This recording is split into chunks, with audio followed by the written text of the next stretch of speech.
Ralph Norman didn't walk into that chamber expecting silence. But the moment he began reading the resolution, the entire room froze as if everyone suddenly realized they were hearing something they were never meant to hear. A sitting member of Congress openly accusing another of coordinating with one of the most notorious offenders of our time? It didn't sound real. It didn't sound possible. And yet, the words were now being spoken into the congressional record, echoing across a chamber that suddenly didn't seem big enough to contain the weight of what was being said. He barely finished the opening line before whispers erupted across the floor. People leaned forward, hands stiff, eyes locked. Because this wasn't a simple resolution. This wasn't symbolic. The gentleman is recognized. Mr. Speaker, my House Resolution 888, censuring and condemning Delegate Stacey Plaskett and removing her from the House Permanent Select Committee on Intelligence for conduct that reflects the discredibility on the House of Representatives for colluding with convicted felon and offender Jeffrey Epstein during a congressional hearing. Whereas Stacey Plaskett, the delegate representing the United States Virgin Islands in the House of Representatives, inappropriately coordinated in real time with convicted sex offender Jeffrey Epstein in a congressional hearing in February of 2019. Whereas Delegate Plaskett was actively coached by Epstein during the hearing, receiving instructions on specific lines of questioning, and was congratulated after the message by Mr. Epstein, good work. Whereas Jeffrey Epstein, the Speaker of the House is not in order. The gentleman has the floor. The chair would again ask the body to please observe decorum and keep conversations to a minimum. The gentleman has the floor. Whereas Jeffrey Epstein was a known convicted felony sex offender, having pled guilty and been convicted for procuring a child for prostitution and solicitation, a proselyte in a plea deal in 2008, and served a 13-month prison sentence. Whereas in the course of that investigation, the FBI compiled reports on dozens of confirmed minors who credibly alleged sexual abuse by Mr. Epstein. Whereas Epstein was under further federal investigation beginning in November of 2018, 2 months before Delegate Plaskett's recently revealed text exchange during a congressional hearing, following investigative reporting by the Miami Herald detailing Epstein's controversial 2008 plea deal and highlighting accounts of his victims. Whereas Epstein was arrested in July of 2019 and charged with 1 count of sex trafficking of minors and 1 count of conspiracy to commit sex trafficking of minors, he was later found dead in the New York Metropolitan Correctional Center. Whereas according to documents released from Epstein's estate during a House Committee on Oversight and Reform hearing featuring testimony from Michael Cohen, the disgraced former attorney for President Donald J. Trump, Delegate Plaskett coordinated her line of questioning with Jeffrey Epstein in real time over text messages while the hearing was underway.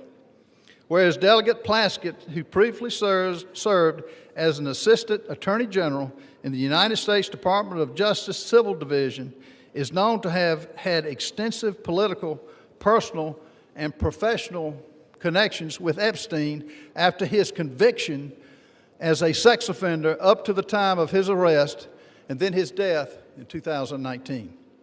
Whereas Delegate Plaskett's relationship with Epstein stands in stark contrast to the public image that she has curated for herself as a defender of justice and accountability, and while secretly collaborating with an individual whose crimes against vulnerable women and children shocked the entire nation. Whereas Delegate Plaskett's willingness to receive instructions on official congressional proceedings from Epstein, a convicted felony sex offender with deep concerning international associations, is especially alarming and inappropriate given her own past service in the United States Department of Justice and her current role on the House Permanent Select Committee on Intelligence, and raises serious questions about Delegate Plaskett's judgment, her integrity, and her fitness to serve. Whereas such associations erode public trust in Congress, particularly when they involve using input from a sex offender to advance partisan attacks during official proceedings. Now, therefore, be it resolved, Section 1, Censure of Delegate Stacey Plaskett.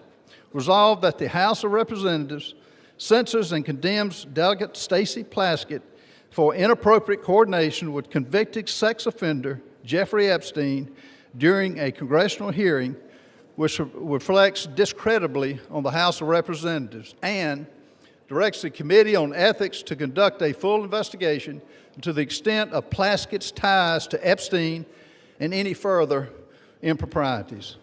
Section 2, remove from House Permanent Select Committee on Intelligence. The following named member be and is hereby removed from the following committee on the House of Representatives. Permanent Select Committee on Intelligence, Ms. Plaskett. The chair will now recognize the gentleman from South Carolina to offer the resolution just noticed. Does the gentleman from South Carolina offer the resolution? I do. The clerk. This was a full-blown allegation that during a nationally televised hearing years earlier, one of the House's own had been secretly coached in real time by Jeffrey Epstein. And depending on who you ask, this moment was either the most shocking political reveal of the year or the most explosive accusation ever tied to the Epstein saga. Ralph Norman continued as the tension grew so thick it felt physical. He stated that his House Resolution 888 didn't just censure Delegate Stacey Plaskett. It condemned her. It accused her of receiving real-time instructions from Epstein during a high-profile hearing and even claimed she received a congratulatory message afterward. The chamber wasn't ready for this. Even Norman paused as the speaker struggled to regain control, demanding members quiet down and maintain order. But by then, the real damage was already done. Every ear in the building had locked onto the same question. How deep did these allegations go? Norman pressed forward, recounting details that only heightened the shock. According to the resolution's claims, Plaskett wasn't simply influenced by Epstein. The allegation said she was actively coached through a line of questioning involving one of the most controversial witnesses of that year. He emphasized that this wasn't rumor pulled from thin air. The language of the resolution referenced documents said to originate from Epstein's estate, documents that, according to the claim, revealed real-time texts exchanged during the hearing. Whether these documents are fully verified remains heavily debated, but their mere mention was enough to ignite a political wildfire. He then brought the timeline into sharp focus, making it clear why this allegation hit so hard. Epstein had already been convicted by 2008. He had already served time. By the late 2010s, he was under renewed scrutiny, facing new investigations fueled by detailed reporting and resurfaced accounts from victims. According to the resolution's framing, these supposed messages between Plaskett and Epstein were happening at a moment when any association with him would have been viewed as toxic, reckless, or worse. The idea that someone sitting in Congress might have been communicating with him, especially during official proceedings, shocked lawmakers across the aisle. Norman didn't stop there. The resolution describes Epstein as a known convicted offender, a man whose past crimes had already been exposed and who, according to multiple FBI reports, had a history involving dozens of minors who alleged abuse. Bringing his name into a congressional chamber always stirs tension, but connecting that name to an active member of Congress in such a direct, explosive manner, the whole room felt the impact.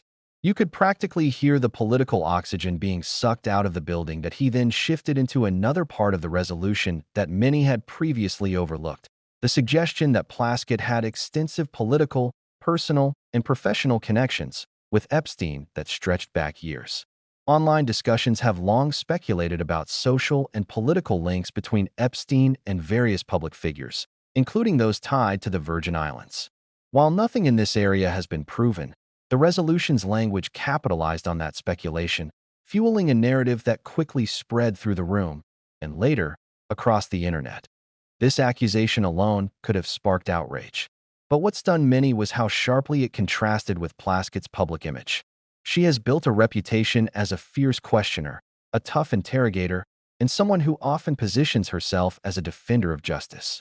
The idea that she might have taken instructions from someone like Epstein was treated by supporters as absurd, and by critics as deeply suspicious. Norman made sure to highlight this contrast, painting a picture of a public persona that didn't match the private communication alleged in the documents referenced in the resolution. The resolution didn't stop at censure. It demanded she be removed entirely from the House Intelligence Committee. That detail alone signaled how seriously Norman and his co-sponsors framed the issue. Removal from intelligence is not a symbolic gesture. It's a direct challenge to someone's judgment, credibility, and capacity to handle sensitive national matters.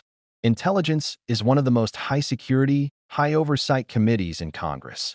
Being pushed out of it is rare, very rare. Norman stated that the alleged coordination raises serious questions about her judgment and fitness to serve, calling her ties to Epstein deeply concerning. Again, these are allegations, not proven findings. But in politics, accusations alone are often enough to reshape public perception, especially when the subject involves a figure as notorious as Epstein. As Norman read through the final sections of the resolution, one thing became clear. Congress wasn't just addressing an internal complaint. They were preparing for a broader investigation. Section 1 demanded a full ethics review to explore the extent of Plaskett's ties to Epstein and to uncover any additional improprieties. Section 2 formally called for her removal from intelligence. The chamber, which had spent the first minutes of the speech buzzing with whispers, now sat in near total stillness. The moment felt bigger than one representative reading one resolution, because this wasn't just about one accusation. It was about the wider shadow Epstein's name still casts over politics, media, finance, and power.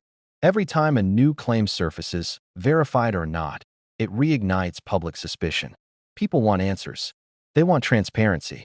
They want to know who was connected to Epstein, how deeply, and why. And moments like this only feed that hunger for clarity. Observers in the room couldn't ignore the symbolism.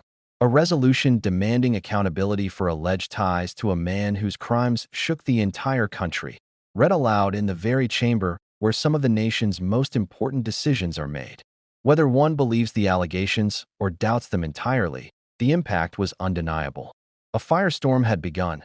Critics quickly argued that the resolution relied on disputed documents, claiming that nothing concrete had been proven. Supporters insisted the allegations were too serious to ignore, that any suggestion of coordination with a figure like Epstein required full investigation. Social media lit up instantly, with people spreading clips, debating details, and speculating about what else might surface. And through all of it, one unavoidable question lingered in the air. If even part of this is true, what else hasn't been revealed?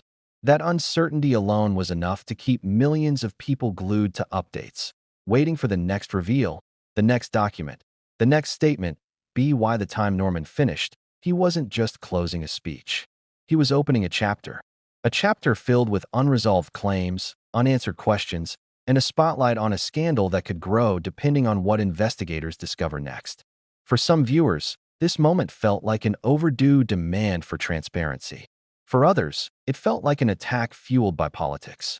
Regardless of perspective, the story now looms over Congress with an intensity that isn't fading anytime soon. And as investigations begin, as documents are reviewed, as public reactions escalate, one thing is certain. This won't be the last time you hear about House Resolution 888. This controversy is only just beginning, and the questions surrounding it are only getting louder. If you want to stay ahead of the next update, the next reveal, and the next twist in this unfolding political storm, make sure you don't miss anything. Subscribe, hit the like button, and turn on notifications so you never miss what comes next.